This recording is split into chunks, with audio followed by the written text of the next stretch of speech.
Bonjour tout le monde. Before we get started, I want to recognize the great work that all of Team Canada has done ahead of today's United Nations Security Council vote. We're running for the Security Council seat because we saw a unique opportunity to engage with our partners across the UN to build sustainable peace and to make real progress on the issues that matter. Around the world, people want many of the same things: clean air, a real shot at success, a fair economy, and a just society. And to make that happen, we have to work together, today and every day. That is something that our government is ready to do. At the beginning of the year, I don't think anyone could have predicted what the coming months would hold. COVID-19 is truly an unprecedented challenge. And right from the start, it was clear that we needed to put everything we had on the table in response. So that's exactly what our government did. In the space of a few weeks, we introduced the Canada Emergency Response Benefit and the Canada Emergency Wage Subsidy. We created loans for small businesses and put in place support for specific sectors that have been hardest hit. We rolled out help for seniors, for students, for families. At every step of the way, we kept Canadians up to date about what we were doing to respond. Taken together, we've now introduced the largest economic measures in our lifetimes, measures that are helping millions of people, because that's what the situation demanded. Now, as we begin to safely and gradually restart, I know people are wondering what this pandemic will mean for their jobs in the long run and what the impact has been on our economy and on our path forward. We hear that, and we want to make sure that you have the best information possible. So today, I can announce that in the House of Commons on July 8th, our government will be releasing an economic and fiscal snapshot. This will give Canadians a picture of where our economy is right now, how our response compares to that of other countries, and what we can expect for the months to come. Later today, Minister Morneau will formally announce in Parliament that we will be presenting this economic and fiscal snapshot. Dès le début de la crise, on savait que la COVID-19 représentait un défi sans précédent pour notre pays. Notre réponse devait donc en tenir compte. En quelques semaines seulement, notre gouvernement a mis sur pied un paquet de mesures pour aider les gens à traverser cette période difficile. On a instauré la prestation d'urgence et la subvention salariale d'urgence. On a offert des prêts aux petites entreprises et on a accordé un soutien ciblé aux secteurs qui ont été les plus durement touchés par la crise. Que vous soyez aux études ou à la retraite, avec ou sans emploi, on voulait être là pour vous. À mesure qu'on commence à reprendre certaines activités, beaucoup de gens se demandent à quoi s'attendre au cours des prochains mois et ce que cette crise veut dire pour notre économie. C'est donc pourquoi on annonce aujourd'hui que notre gouvernement va publier un portrait de l'économie et des finances publiques le 8 juillet prochain à la Chambre des communes. Ça va nous donner une mise à jour sur l'économie, sur la façon dont notre réponse se compare à celle d'autres pays et sur ce à quoi on pourrait s'attendre dans les mois à venir. Plus tard aujourd'hui, le ministre Morneau informera le Parlement de notre démarche. Adopter des mesures pour mitiger les conséquences de la crise sur notre économie, ce n'est qu'une partie du défi. On travaille aussi très fort pour faire en sorte que les hôpitaux et les travailleurs de première ligne possèdent l'équipement et le matériel dont ils ont besoin.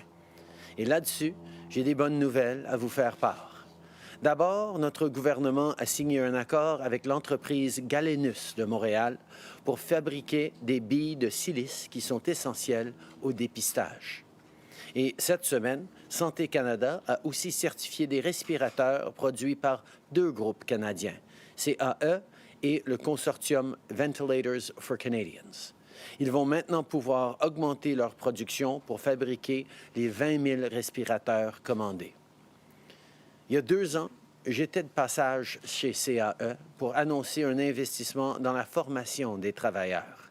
Aujourd'hui, on constate pourquoi c'est si important de soutenir non seulement le talent, mais l'innovation chez nous.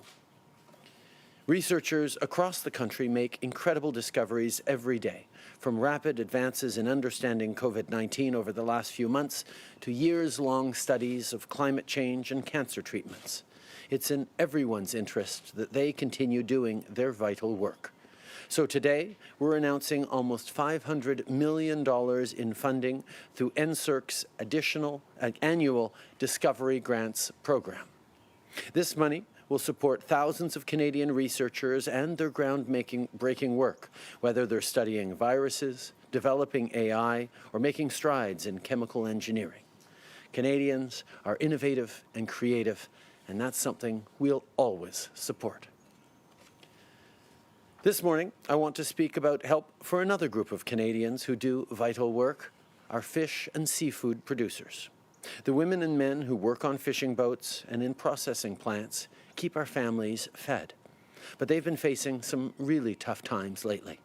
That's why, in the next week, we're opening applications for 2 additional programs to support the sector. As of today, the Canadian Fish and Seafood Opportunities Fund is available to help producers access new markets, reach new customers, and maintain a foothold internationally. Canada's seafood is among the best in the world, and this fund will help spread the word. On Monday, processors will also be able to apply for help through the Canadian Seafood Stabilization Fund we created this spring. The fund will provide support for everything from buying PPE to keeping workers safe to purchasing freezers so products stay good while producers find buyers. Aujourd'hui, on annonce la réouverture du Fonds canadien d'initiative en matière de poissons et de fruits de mer. Ce programme va aider les producteurs de fruits de mer à accéder à de nouveaux marchés, à servir de nouveaux clients et à garder une présence internationale. Et lundi, les transformateurs vont aussi pouvoir soumettre une demande de financement dans le cadre du Fonds canadien pour la stabilisation des produits de la mer qu'on a créé plus tôt ce printemps. C'est du soutien qu'ils pourront utiliser, entre autres, pour acheter de l'équipement de protection individuelle pour protéger leurs employés ou acheter des congélateurs pour préserver leurs produits si ça prend plus de temps que d'habitude à trouver des acheteurs.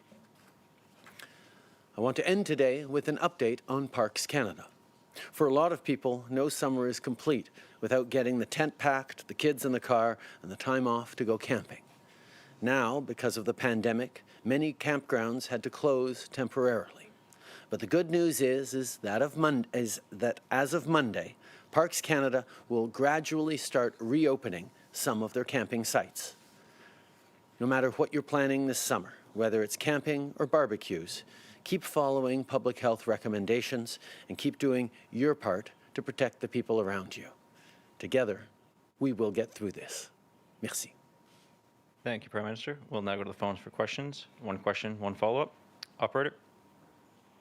Thank you. Merci.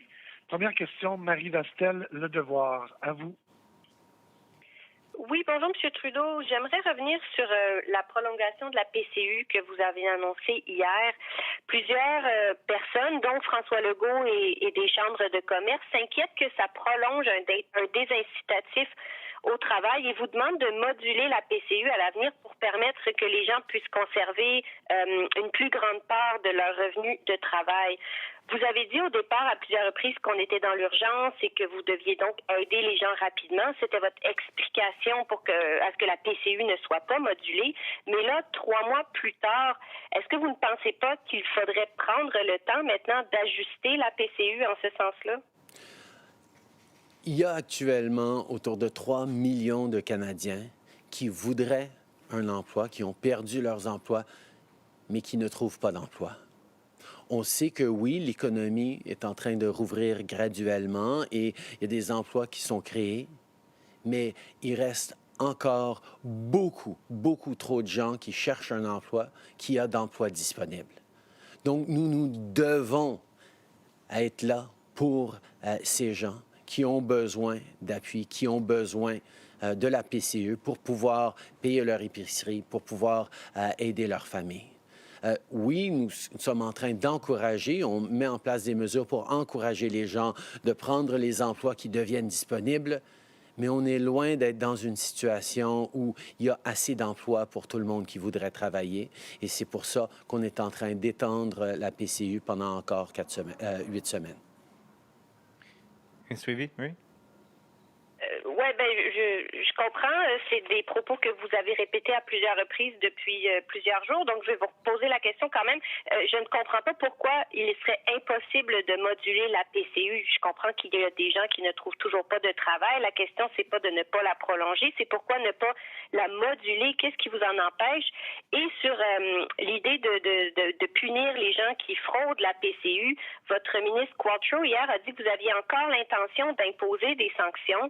Pouvez-vous expliquer par quel mécanisme vous entendez le faire puisque vous ne l'avez pas fait par projet de loi? Je pense que c'est important que les gens comprennent que dans une situation de crise comme celle-ci, il fallait qu'on sorte l'argent rapidement avec un minimum de vérification lors de l'application des antécédents ou de la situation de ceux qui avaient besoin de cet argent rapidement. Mais comme on disait depuis le début, nous allions nous assurer que ceux qui reçoivent la PCU ne sont pas en train d'essayer de frauder le système. On comprend et on a vu d'ailleurs qu'il y a des centaines de milliers de personnes qui ont déjà repayé des paiements supplémentaires qu'ils n'auraient pas dû recevoir. On voit que le système fonctionne. Mais malheureusement, il y a un très petit nombre de fraudeurs, de criminels qui profitent de ce système pour prendre avantage de façon criminelle lorsque les gens essayent d'être là les uns pour les autres. Et il y aura certainement des conséquences pour eux. Merci. Prochaine question, operator. Thank you. Merci. Prochaine question, Mélanie Marquis, La Presse. À vous. Merci beaucoup. Bonjour, M. Trudeau. La semaine dernière, au même lutrin, vous disiez encore que la situation économique était encore trop imprévisible pour déposer une mise à jour économique. Là, vous dites l'inverse aujourd'hui. Qu'est-ce qui a changé en l'espace d'une semaine? Une mise à jour économique serait encore irréaliste. Une mise à jour économique comprend des prévisions sur ce qui pourrait se passer pour les prochaines années de 3 à 5 ans. Et ça, évidemment, on ne serait pas en mesure de partager ça. Mais à chaque 2 semaines, le département des Finances partage de l'information, toute l'information sur toutes les mesures qu'on met de l'avant et on est très capable de rassembler toutes les informations sur ce qu'on est en train de faire avec quelques prévisions sur ce qu'on pourrait voir dans les prochains mois. Et c'est donc pourquoi on va continuer ces mesures de transparence et d'ouverture et présenter un portrait économique dans quelques semaines pour que les gens voient où on en est et où on pense pourrait être dans les semaines à venir. Okay. I've consistently said that an economic and fiscal update would be unrealistic right now because it automatically includes projections for a year, 3 years, 5 years ahead of time, which, quite frankly, we simply couldn't make any responsible predictions about. However, every 2 weeks over the past number of months, we have put forward all the information from Finance to the Finance Committee, to parliamentarians on the measures that we have moved forward on to give a very precise accounting on what we've done. We've continued to do that, and in a few weeks we will gather all that together along with a sense of where we are, comparisons to where we are compared to other countries, and some estimates on where we could be in the coming months. But this will not be an economic and fiscal update. It will be more of a snapshot or a portrait of where we are right now. Suivi, Mélanie? Oui, donc si je comprends bien, vous n'irez pas au-delà d'un horizon de quelques mois. Est-ce que vous avez une indication jusqu'à quand ça va nous permettre d'avoir une idée de la situation économique du portefeuille?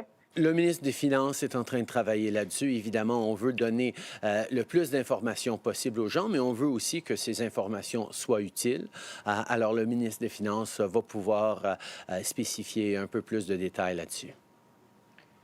Thank you. Next question, operator. Thank you. Merci. Next question, Teresa Wright, The Canadian Press, line open. Yes, good morning, Prime Minister. Just following up on what you just said in terms of the fact that you've said that uncertainty makes it impossible to provide a meaningful fiscal update. Given that, what is the value of this fiscal snapshot that's coming in July, given all that uncertainty that we face? I think it'll be useful for people to see the scale and the details on everything that we have put out. As I've said, we've been keeping the Finance Committee and through them parliamentarians updated every 2 weeks on all the measures we've been flowing out. But at the same time, pulling them all together in a look over the past few months on all the measures we've done, comparing the measures we've done in Canada to countries around the world. Some may have done better, some won't have done nearly as much. So we get a sense of where we are compared to others and a sense of what the coming weeks or months could look like. These are things that I think are useful for people to come together on.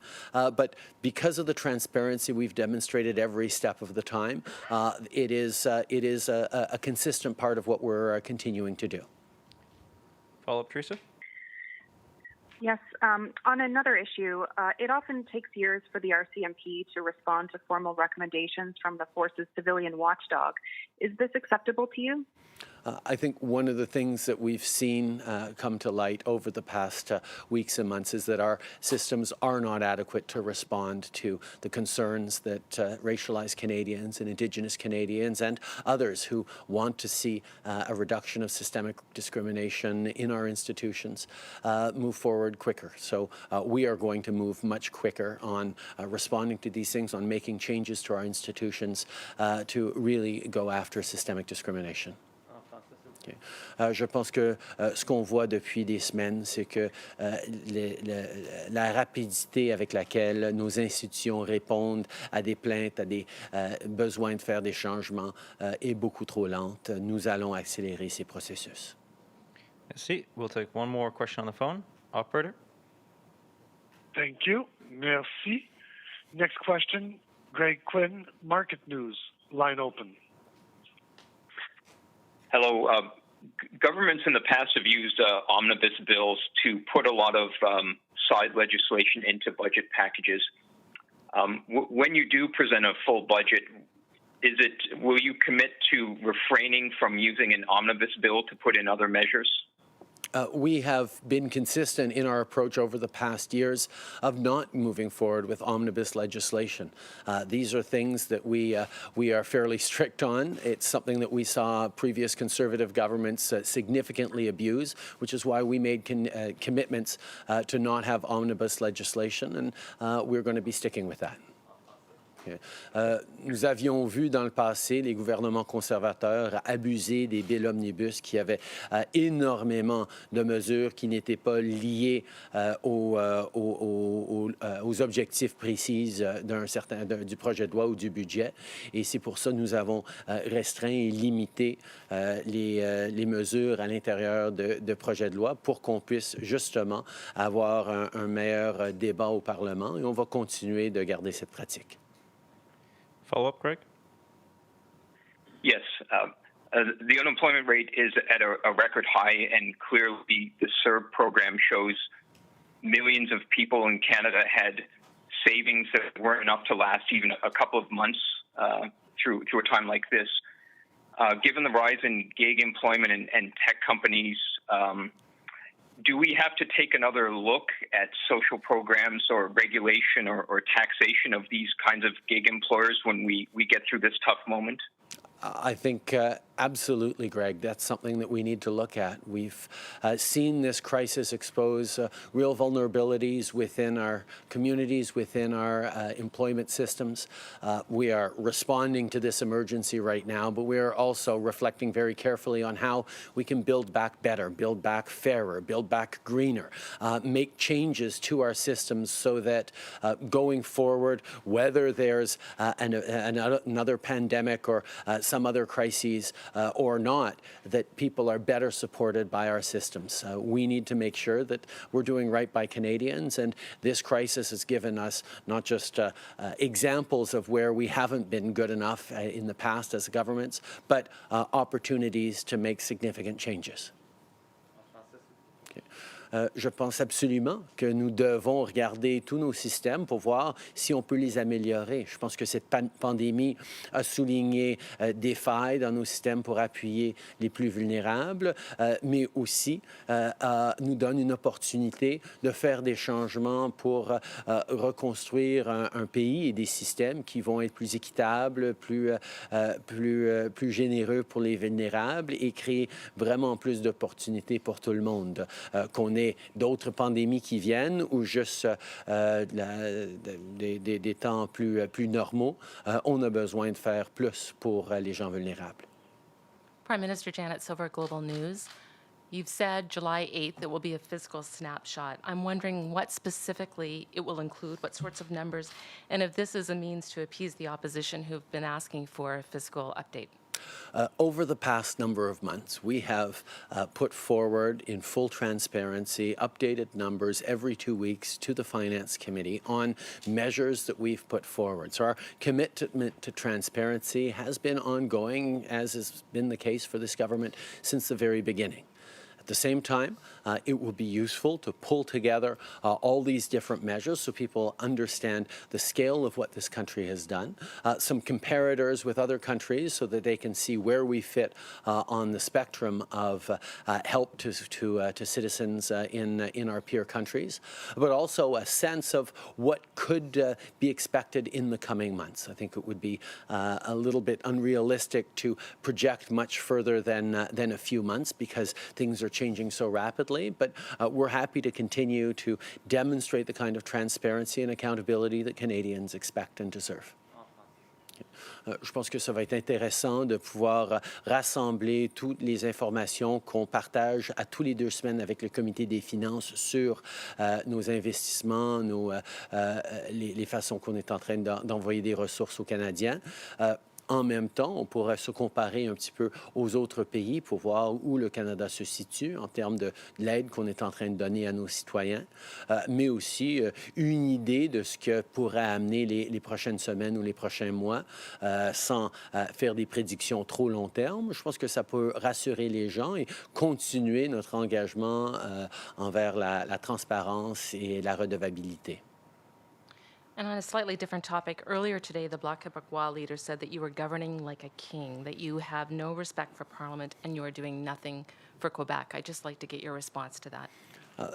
As we know, this is a minority parliament, so decisions about whether parliament sits and how we move forward need to be made on a consensus or on a majority basis in the parliament, which is why a number of weeks ago we worked with other parties and got an agreement to continue to focus on the COVID-19 crisis, but expand the rules so people could be asking questions on any topics and ensure that we have accountability moments and times for the parliament to return throughout the summer, including on July 8th, where we'll be presenting a fiscal update.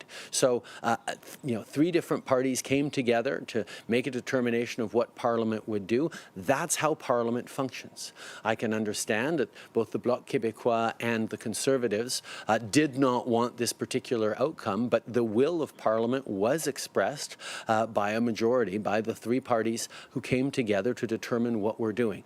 That's how Parliament works. And if every time something doesn't go their way, an opposition party cries, "Oh no, it's a dictatorship all of a sudden," it's sort of irresponsible, and it undermines, I think, the strength of our democracy that we've been able to show through this crisis, the strength of our institutions that continue to do really important work, not just to help Canadians during this crisis, but to remain accountable and engaged in our democratic processes. En français, s'il vous plaît. Je pense que c'est extrêmement important de souligner que la situation actuelle au Parlement a été débattue et votée par la majorité des parlementaires. Il y a 3 partis qui se sont mis ensemble pour déterminer que, oui, on allait procéder avec une emphase sur la COVID-19, mais on allait élargir la portée des questions pour que les différents parlementaires puissent poser des questions sur n'importe quoi, qu'on allait revenir 4 fois pendant l'été, incluant le 8 juillet pour cet énoncé économique, ce portrait économique. Et je pense que c'est comme ça qu'un Parlement doit fonctionner. Un Parlement minoritaire, aucun parti, même pas le gouvernement, peut décider à lui tout seul comment ça va se passer. On a besoin de collaborer et effectivement, il y a eu une majorité des députés qui se sont alignés avec cette approche. Malheureusement, le Bloc québécois et les conservateurs n'étaient pas contents avec cette conclusion que le Parlement a eue de façon majoritaire. Ils étaient dans la minorité. Mais si à chaque fois que quelqu'un n'a pas son souhait en tant que parti dans une situation minoritaire, s'il commence à crier que c'est une dictature, je pense que c'est un peu ridicule d'abord. Et deuxièmement, ça vient miner peut-être la confiance que les gens devraient avoir dans nos institutions qui servent extrêmement bien nos citoyens maintenant. Et avec les mesures, on a passé 4 grands projets de loi depuis quelques mois pour aider les Canadiens et on a aussi démontré le genre de fonctionnement institutionnel et démocratique qui continue de rassurer les Canadiens que même pendant une crise, on fonctionne très bien en tant que démocratie. Bonjour, M. Trudeau, Philippe Vincent Foisy de Radio-Canada. Sur le siège au Conseil de sécurité de l'ONU, le siège non permanent, vous vous êtes personnellement beaucoup investi. Vous avez investi beaucoup de capital politique. On se souvient tous que vous avez dit le Canada est de retour. Si on perd, si vous ne l'avez pas, ce siège non permanent-là, à quel point c'est de votre faute à vous, personnellement? Depuis 5 ans, le Canada s'est engagé de façon beaucoup plus profonde et beaucoup plus expansive dans le monde. Que ce soit nos initiatives à Paris sur les changements climatiques, que ce soit au niveau de notre G7 où on a protégé nos océans et amené la cause de parité homme-femme à un niveau économique dans le monde. Notre participation à bien des enjeux au niveau multilatéral a démontré que le Canada cherche et continue d'être engagé de façon profonde, y compris dans les opportunités pour nos pays, nos alliés des pays en voie de développement qui ont besoin de meilleurs financements, de meilleures institutions pour les desservir pendant ces moments de crise et dans les années à venir. Alors, le Canada fonctionne très bien dans un système multilatéral et le fait depuis 5 ans. Le siège au Conseil de sécurité, c'est un moyen additionnel d'assurer la portée de notre voix, mais nos actions vont continuer, quel que soit le résultat dans les jours à venir.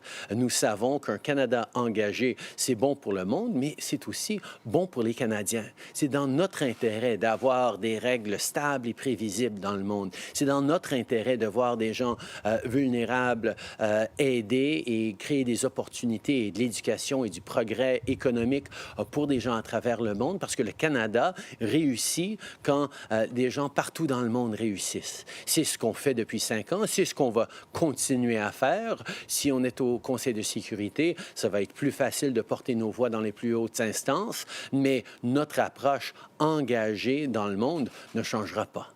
Donc, I think one of the things we've seen over the past 5 years is Canada has stepped up on the world stage, whether it's been on the fight against climate change through our oceans and through support for small island developing states, as well as climate financing internationally, whether it's been on women, peace and security with our impacts on the new Vancouver Principles on peacekeeping, whether it's moving forward on financing for development with developing countries, looking at our international financial institutions, the Bretton Woods structures that have lasted and kept us so well for 75 years, but need to be modified. Canada has continued to be a strong voice on the world stage because this is what Canada does well, and we will continue to do it.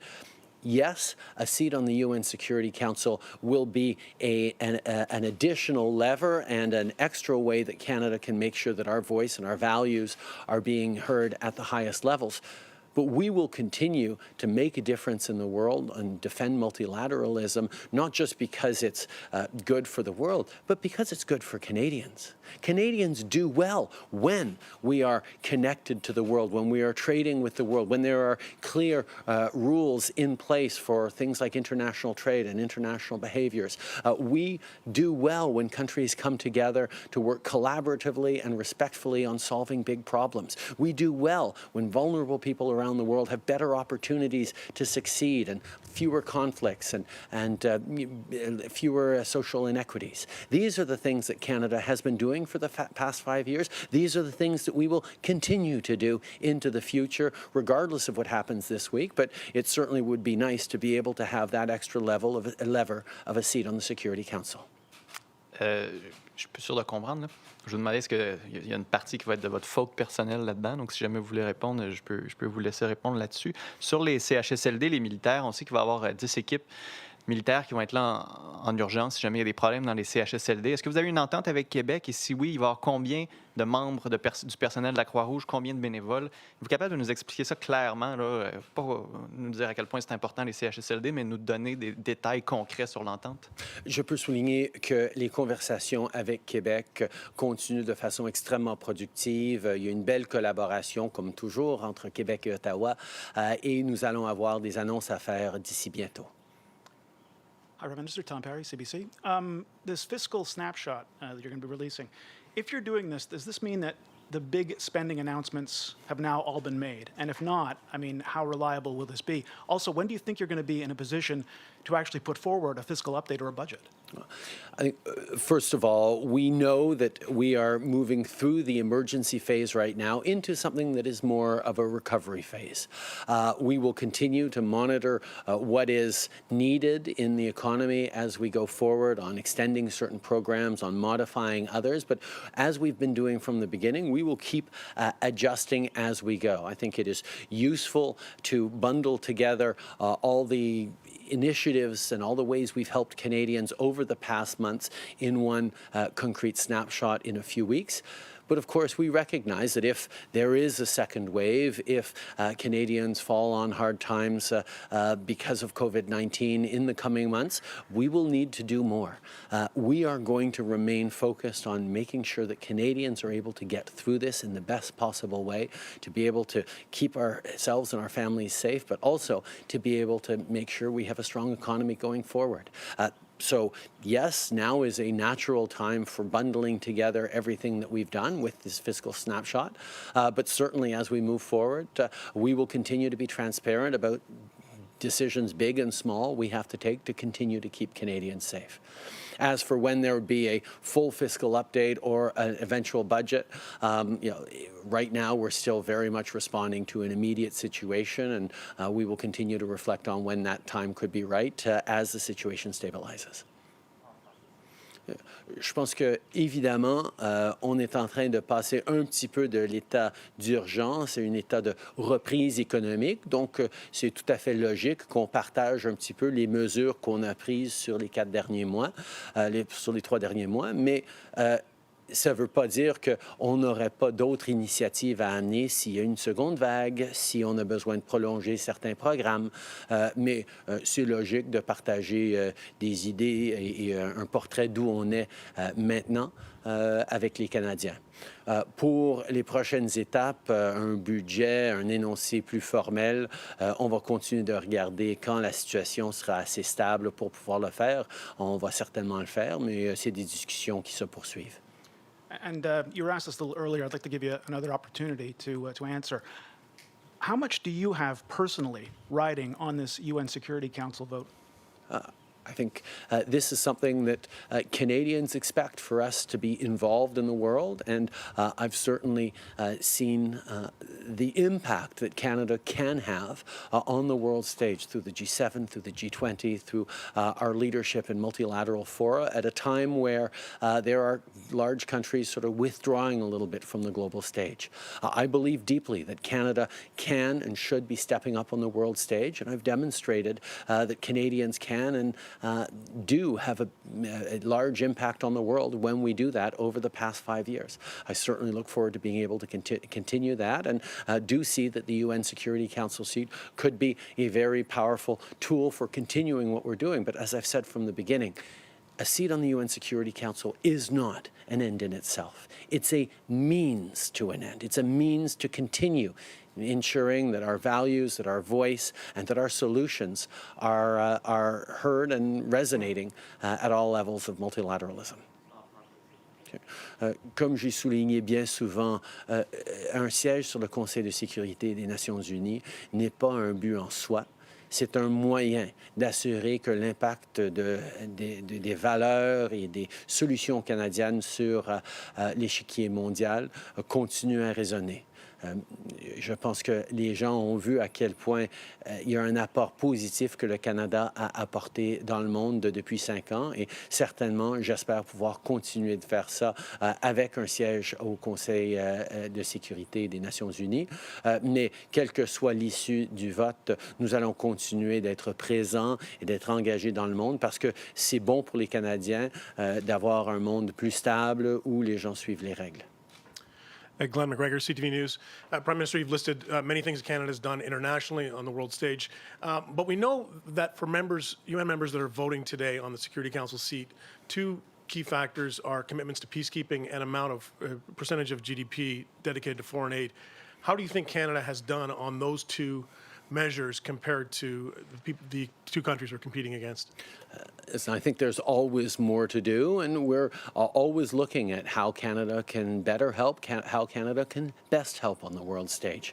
But right now, what we're seeing in the world is challenges to the multilateral system, with large countries withdrawing a little bit their support for positive engagement on the world stage. It is a time for medium-sized countries who can have a big voice to step up, and that's why Canada's voice on the UN Security Council could be a strong lever for continuing the defense of the multilateral system we're in and improvements to that multilateral system.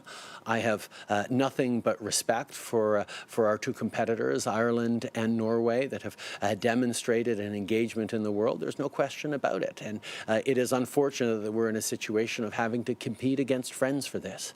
But I know that Canada has a particular ability to convene voices from around the world, to move forward in ways that are connected to every country around the world through our diaspora, a voice that is consistent and strong in its values and is really necessary on the world stage right now. We need to have strong voices that are there to speak for others, not just for themselves, and Canada has consistently done that, and that's why I am optimistic about the process we're in. Je pense que c'est important de souligner à quel point le Canada amène quelque chose de particulier avec sa diversité, avec son engagement international. On est assez grand pour faire une différence, mais assez petit pour savoir qu'on ne peut pas le faire seul. Et ça a été notre force au fil des années. Certainement, et la Norvège et l'Irlande, c'est des pays alliés, amis, qui ont un bon impact dans le monde. Mais le Canada amène des forces particulières et encore plus grandes que ces deux pays-là par notre membership dans le G7, dans le G20, dans la francophonie, au Commonwealth, dans les États des Amériques, dans l'APEC. On est présent à tellement de différents niveaux et de tables qu'on peut rassembler des pays pour faire entendre des voix qui sont malheureusement pas toujours entendues quand les grandes puissances se préoccupent de leur sort et pas de le sort de la planète. You said yesterday, Prime Minister, you're open to Canada hosting a hub city for the NHL's return to play, provided they can get agreement from local authorities. But the 14-day quarantine for people crossing the Canada-U.S. border is still a rate-limiting step towards that, and it's the same rule that's kept people from being able to go to family weddings, funerals even. What are you proposing? What are you considering with respect to hockey players? Are you going to consider making them essential workers? Or are you going to create some other kind of waiver for them that would allow them to enter the country without the 14-day quarantine? We will be making announcements around this at the appropriate time, but we're working with local health authorities, provincial health authorities, and the NHL to make sure that regardless of the measures in place, Canadians are kept safe, and our focus is on community safety throughout. There are ways that we can ensure that the principles are respected in a way that makes sense for the NHL, and those are what the conversations are. But we are, as I said, open to making arrangements as long as the principles of keeping Canadians safe, first and foremost, and preventing the spread of COVID-19 are respected.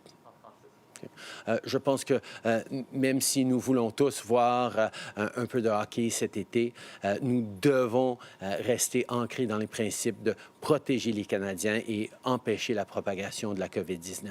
C'est pour ça qu'on travaille avec la LNH, avec les autorités provinciales et locales sur des mesures qui vont permettre à la LNH de jouer, tout en s'assurant qu'à chaque étape, on n'est pas en train de mettre à risque la santé des Canadiens. Merci beaucoup tout le monde.